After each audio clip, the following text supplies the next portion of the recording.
Hello friends, ಇವತ್ತಿನ ಈ ವಿಡಿಯೋದಲ್ಲಿ ನಾನು ನಮ್ಮ ಬ್ರ್ಯಾಂಡ್ ಬೆಂಗಳೂರಿನ 22ನೇ ಚಿತ್ರಸಂತೆಯನ್ನು ನನ್ನ ದೃಷ್ಟಿಯಿಂದ ಹಂಚಿಕೊಳ್ಳುತ್ತಿದ್ದೇನೆ. ಮತ್ತು ವಿಡಿಯೋ ಕೊನೆಯಲ್ಲಿ ನನ್ನ ಕೆಲವು ಅನಿಸಿಕೆಗಳನ್ನು ಶೇರ್ ಮಾಡ್ತೇನೆ. ಹಾಗಾಗಿ ಎಂಡ್ವರೆಗೂ ಮಿಸ್ ಮಾಡದೆ ನೋಡಿ. ಇಷ್ಟವಾದಲ್ಲಿ ಲೈಕ್, ಶೇರ್ ಹಾಗೂ ನಿಮ್ಮ ಅಭಿಪ್ರಾಯ ಕಮೆಂಟ್ ಮಾಡಿ. ನಾನು ಈಗಾಗಲೇ ಈ ವರ್ಷ ಚಿತ್ರಸಂತೆಯ ಬಗ್ಗೆ ಒಂದು ಶಾರ್ಟ್ ರೀಲನ್ನು ಯೂಟ್ಯೂಬ್ ಹಾಗೂ ಇನ್ಸ್ಟಾಗ್ರಾಮ್ ಪ್ಲ್ಯಾಟ್ಫಾರ್ಮ್ ಮೇಲೆ ಶೇರ್ ಮಾಡಿದ್ದೇನೆ. ಆದರೆ ನಾನು ಸೂಕ್ಷ್ಮವಾಗಿ ಗಮನಿಸಿದ ಒಂದು ವಿಚಾರವನ್ನು ನಿಮ್ಮೆಲ್ಲರೊಂದಿಗೆ ಈ ವಿಡಿಯೋ ಕೊನೆಯಲ್ಲಿ ಹಂಚಿಕೊಂಡಿದ್ದೇನೆ. ಸೊ ಫ್ರೆಂಡ್ಸ್, ಈ ಚಿತ್ರಸಂತೆಯನ್ನು ಪ್ರತಿ ವರ್ಷ ಬೆಂಗಳೂರಿನ ಕುಮಾರಕೃಪಾ ರಸ್ತೆಯಲ್ಲಿರುವ ಕರ್ನಾಟಕ ಚಿತ್ರಕಲಾ ಪರಿಷತ್ ಅವರು ಏರ್ಪಡಿಸುತ್ತಾರೆ.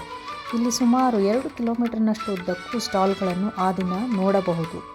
ಈ ವರ್ಷದ ಚಿತ್ರಸಂತೆಯನ್ನು ಕರ್ನಾಟಕದ ಮಾನ್ಯ ಮುಖ್ಯಮಂತ್ರಿಗಳಾದ ಶ್ರೀ ಸಿದ್ದರಾಮಯ್ಯನವರು ಉದ್ಘಾಟಿಸಿದರು. ಹೆಣ್ಣು ಮಕ್ಕಳ ಉನ್ನತಿಗಾಗಿ ಸಮರ್ಪಿಸಿದರು. ನಾನು ಬೆಳಗ್ಗೆ 11 ಗಂಟೆಗೆ ಎಂಟ್ರಿ ಕೊಟ್ಟಾಗ ಏರಿಯಾ ಪೂರ್ತಿ ಕಲಾಕೃತಿ ಹಾಗೂ ಜನರಿಂದ ತುಂಬಿ ತುಳುಕುತ್ತಿತ್ತು. ಎಲ್ಲೆಲ್ಲೂ ಹಬ್ಬದ ವಾತಾವರಣ.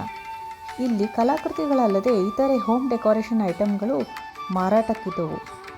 ಇದು ಒಂಥರ ಕಲೆ ಹಾಗೂ ಸಂಸ್ಕೃತಿಯ ಸಮಾಗಮ. ಯಾಕೆ ಅಂದರೆ ಇಲ್ಲಿ ಬರೀ ಕರ್ನಾಟಕ ಅಲ್ಲದೆ 22 ರಾಜ್ಯಗಳಿಂದ 1500ಕ್ಕೂ ಹೆಚ್ಚು ಕಲಾವಿದರು ಪಾಲ್ಗೊಂಡಿದ್ದರು. ಅನೇಕ ಕಲಾವಿದರು ತಮ್ಮ ಕಲಾಕೃತಿಗಳನ್ನು ಲೈವ್ ಆಗಿ ಪ್ರದರ್ಶಿಸುತ್ತಿದ್ದರು.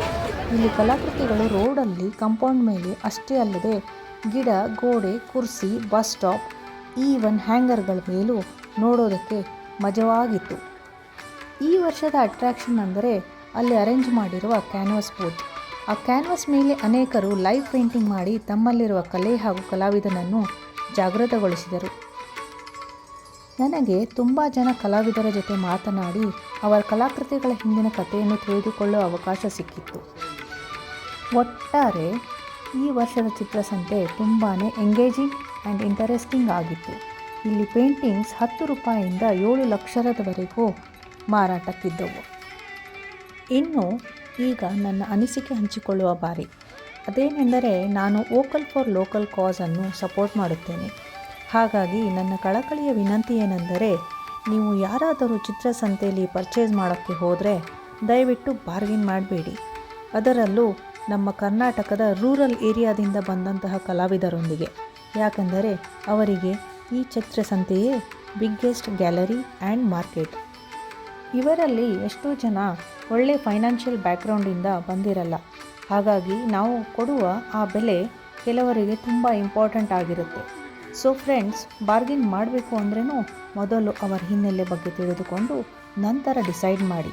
ಮತ್ತು ಪರ್ಚೇಸ್ ಮಾಡದೇ ಇದ್ದರೂ ಅವರನ್ನು ಪ್ರೇರೇಪಿಸುವುದನ್ನು ಮರೆಯಬೇಡಿ. ಇದೇ ನನ್ನ ಅನಿಸಿಕೆ ಹಾಗೂ ವಿನಂತಿ. ನನ್ನ ಈ ಅಭಿಪ್ರಾಯಕ್ಕೆ ನಿಮ್ಮ ಅನಿಸಿಕೆ ಏನು? ತಪ್ಪದೇ ಕಮೆಂಟ್ ಮಾಡಿ ತಿಳಿಸಿ ಅಂತ ಹೇಳುತ್ತಾ ಈ ವಿಡಿಯೋ ಮುಗಿಸ್ತಾ ಇದ್ದೇನೆ. ಈ ವಿಡಿಯೋ ಇಷ್ಟ ಆಯಿತು ಅಂದ್ಕೊಂಡಿದ್ದೀನಿ. ಇಷ್ಟ ಆಗಿದ್ದರೆ ಲೈಕ್ ಆ್ಯಂಡ್ ಶೇರ್ ಮಾಡಿ. ಈ ತರಹದ ಬೇರೆ ವಿಡಿಯೋಗಳನ್ನು ಮಾಡಲು ಪ್ರೇರೇಪಿಸುವುದಕ್ಕೆ ಕಮೆಂಟ್ ಹಾಗೂ ಸಬ್ಸ್ಕ್ರೈಬ್ ಮಾಡಿ. Thank you and see you again.